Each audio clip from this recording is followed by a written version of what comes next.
Nako po mga kababayan, isa naman pong retiradong general ng Philippine Army ang nagsalita mga kababayan. Eto na, unti-unti na pong nagsasalita yung mga general.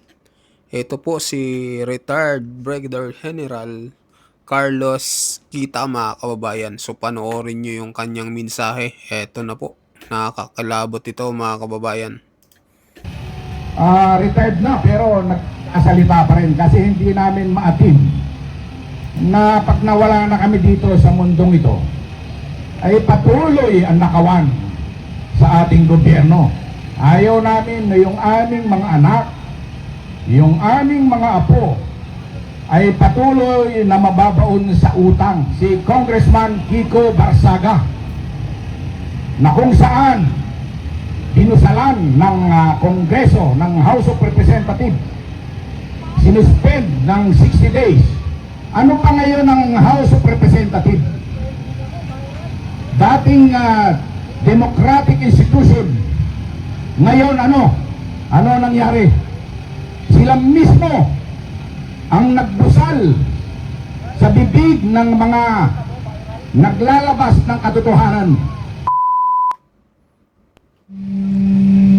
Ayan mga kababayan, bago ang lahat subscribe nyo po si Engineer Berto mga kababayan kasi sa kanyang channel niya po ito. So subscribe nyo mga kababayan yung channel ni Engineer Berto. Kung pwede rin mga kababayan, puntahan nyo yung kanyang channel para mabisita nyo rin yung kanyang mga post na about din sa nangyayari ngayong korupsyon sa Pilipinas. So panoorin nyo mga kababayan. Magandang hapon sa inyo lahat. Hindi po Romeo ang pangalan ko, no? Si General Bokis yun. Ako po ay si Carlos, no? Kita, retired Army Brigadier General, no? Nag-retire ako noong 2013. Actually, nitong about 2 days ago, no? Nagkaroon kami ng virtual rally, no? Kasi sunod-sunod na yung ating mga physical rally hanggang sa mag-evolve ito ng virtual rally. Ayaw ko kung napanood niyo yan, no? Na kung saan yung mga kapwa natin Pilipino ay talagang nagpahayag ng kanilang saloobin sa mga nangyayaring pagnanakaw sa ating gobyerno. Gaya ng sinabi ni Colonel Mitran, kami dapat retired na, namamahinga na, no? Nasa tumba-tumba, nagre-relax. Ako, 68 years. Si Colonel Mitran na 66 na yata o 65, no?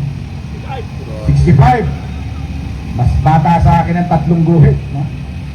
Pero ganun pa man, iisa ang damdamin namin. Nagsama kami noon sa Mindoro. Yung Mindoro talagang nag-quarters pa yan noon nung kalakasan ng CPP, NPA, NDF. Yun yung naging national headquarters nila sa Mindoro Oriental. So anyway, bakit kami nandito? Retired na pero nagsasalita pa rin kasi hindi namin maatim na pag nawala na kami dito sa mundong ito ay patuloy ang nakawan sa ating gobyerno. Ayaw namin na yung aming mga anak, yung aming mga apo ay patuloy na mababaon sa utang. Ang utang natin ngayon, napakalaki na ng Pilipinas, accumulated through the years, at lalong nadagdagan ng panahon ni PBBM. 17 trillion. At expected na by 2028, aabot ito ng 20 trillion pesos. So sa ngayon pa lang na 17 trillion, baon na ang ating sarili, yung inyong mga anak at yung ipapanganak pa lang ng more or less 150,000 kada isang Pilipino. Pagdating ng 2028, baka ano na yan, mga 200,000 na, no? Anyway, Kaya kami specifically nandito ay upang suportahan ang ating kapwa Pilipino, minamahal nating congressman, si Congressman Kiko Barsaga, na kung saan dinusalan ng Kongreso, ng House of Representatives, sinuspend ng 60 days. Nagpahayag sila na kaya raw sinuspende si Congressman Kiko ay dahil, ayan, may nasusunog doon, no? Pero kuryente yata yun, no? Nalaglag. Anyway,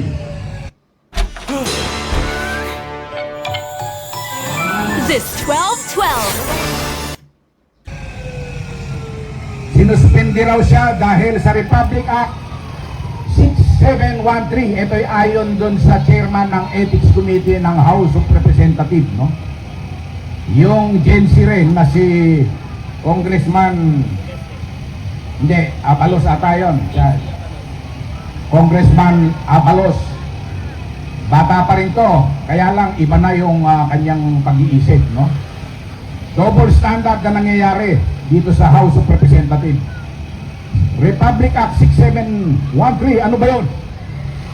Ito po yung Code of Conduct and Ethical Standard of Public Officials. May na-violate daw siya doon. Pangalawa, yun daw House Rule number 20 ng House of Representatives. Ito yung Code of Conduct, no? Ng House of Representatives. Nung binasa ko yung isang paragraph doon, yung unang provision doon na nakasaad, yung maintenance ng isang miyembro ng ethical standard, meron silang certain standard na sinusunod daw. Ano kaya ito? Walang nakasabi ito, eh. Very broad. They should maintain an ethical standard, bawat miyembro. That should reflect yung reputation daw o yung pangalan ng Kongreso. Ano yun? Ano yung ano? Hindi ko maintindihan kung ano. Ang pagnanakaw ba hindi pasok dun sa ano? Kasi maraming mga miyembro ng Kongreso na inakusahan na. Hindi ko sinasabing guilty, no? Kasi they are presumed innocent unless proven guilty. Yan po nasa batas. Pero inaakusahan sila ng mga kinasuhan na nila na isinagmit na ng ICI, yung mga taga-DPWH. Yung former Undersecretary si Bernardo, maraming binigay na mga pangalan sa Kongreso. At alam nyo na yan, mga vloggers, narinig ninyo. Pero ano nangyari? Ni isang congressman o grand congresswoman walang isinama sa kaso. Ano to? Double standard? Yung ba yung ethical standard na sinasabi sa House Rule na dapat hindi binabiolate? Labas pa doon yung pagnanakaw? Pagka may kaso, dapat sinalang na yon, no? Again, I'm not saying na guilty sila, no? Tapos, ang pangatlong reason daw, ayon sa chairman ng Ethics Committee, ay dahil daw conduct unbecoming yung ginawa ni Congressman Kiko Barsaga. Sa amin sa military, meron din kami yan, conduct unbecoming of an officer and a gentleman, no? Pagka meron ka yan, may corresponding punishment. It could be demotion, probably reprimand kung medyo maano lang. So, yun sa tatlo na yun, parang malabo, no? Pero ang klaro na nangyari sa suspension na 60 days na ito ay ang violation ng Article 3, Section 4, na kung saan pinigilan ang kanyang freedom of expression, no? Ano ba yung nakasaad sa Constitution 1987? Ayon sa Section 4, Article 3 ng Bill of Rights, no law shall be passed abridging the freedom of speech, of expression, or of the press, or of the right of the people peaceably to assemble and petition the government for redress of grievances. Yun lang naman ang ginagawa ni Congressman Kiko Barsaga. Nag-express lang siya ng kanyang sentimiento. And yet, sinuspend siya. Ano pa ngayon ang House of Representatives? Dating democratic institution. Ngayon ano? Ano nangyari? Sila mismo ang nagbusal sa bibig ng mga naglalabas ng katotohanan. Iba lang ang the way Congressman Kiko expresses himself. Iba, kaiba sa atin, Gen Z style, no? Unique. Yung ba'y kasalanan? Halimbawa, sa ending mo, mag-meow-meow ka, meow. Kasalanan ba yun? Eh, style niya yun. Hindi po dapat ganyan ang ginagawa ng ating House of Representatives. So, sa ating mga matitinupang congressmen and women, sana po huwag niyo pong panatiliin na ang freedom of speech and expression ay hindi sunod-sundin, lalong-lalo pa ng House of Representatives. So, finally, itong gabing ito, gusto kong hikayatin ang lahat ng mga Pilipino na nagmamahal sa ating bansa na makiisa, lalong-lalo na ilabas ninyo ang inyong expression dahil ito lang ang pamamaraan upang maiparating natin sa ating mga kapwa Pilipino ang tunay na pagmamahal sa ating bansa at sa ating pamahalaan na kung tutusin ay gumagamit ng iba't ibang paraan upang makikil ang freedom of expression, freedom of speech. Buti na lang ngayon, wala pa namang pumipigil sa atin. Pero sa ibang mga bagay, kagaya ni Congressman Kiko Barsaga, siya po ay practically pinigilan.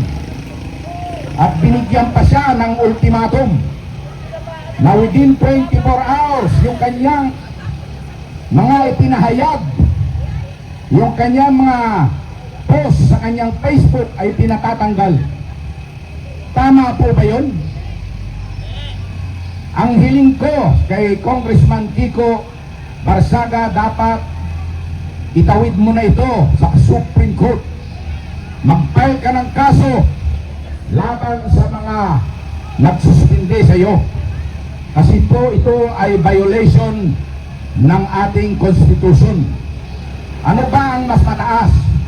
Ang Rule 20 ng House Rule o ang Article 3 Bill of Rights ng Constitution? Obviously, hindi po angat ang House Rule dahil ang Constitution po ang pinakamataas na batas sa ating bansa. Again, sana po ay sumuporta kayo sa panawagan ng taong bayan at suportahan natin si Congressman Kiko Barsaga. Mabuhay si Congressman Kiko! Mabuhay! Mabuhay ang Pilipino! Mabuhay! Mabuhay ang Pilipinas! Mabuhay! Maraming salamat. Okay? Also join us this afternoon, Attorney Israelito. So ayun mga kababayan, ano hong masasabi nyo dito, no? Bakit kami Sa nandito dito? pahayag ni retired Brigadier General Carlos Kita, mga kababayan, dito sa kanyang pahayag patungkol dito nga parang pinapatay na po, no? Sabi niya nga dito parang pinapatay na ang freedom of expression. So, yun po yung mga nangyayari ngayon dito sa Pilipinas. At ganun nga sa ginawa kay Kiko Barsaga na hindi tama, mga kababayan. So, mag-comment po kayo, mag-like at mag-subscribe sa ating video. At sa mga bagong pasok dyan, pasubscribe po ng ating channel. Maraming salamat po sa inyong lahat.